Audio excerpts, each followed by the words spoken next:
నమస్తే, welcome to టీవీ3 bulletin లో updates చూద్దాం. గ్రామాలలో సోమవారం సాయంత్రం ఈదురుగాలులతో కురిసిన వడగండ్ల వాన అల్లకల్లోలం చేసింది. ఈదురుగాలులతో కురిసిన వడగండ్ల వానకు పలు గ్రామాలలో వరి పంట దెబ్బతినడమే కాకుండా వడ్లు నేలరాలాయి.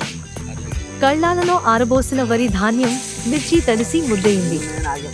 ఆరుగాలం శ్రమించి పంట పండించగా చేతికొచ్చిన పంట కాస్త వడగండ్ల వానకు దెబ్బతినడంతో అన్నదాత ఆవేదన వర్ణనాతీతం. మండలంలోని నరసింహసాగర్, మల్లూరు గ్రామాలలో పంట నష్టం తీవ్రంగా వాటిల్లింది.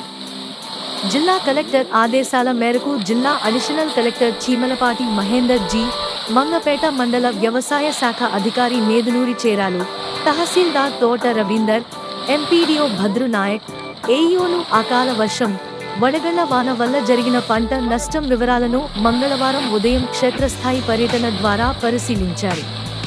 పంట నష్టం గురించి రైతులను అడిగి తెలుసుకున్నారు.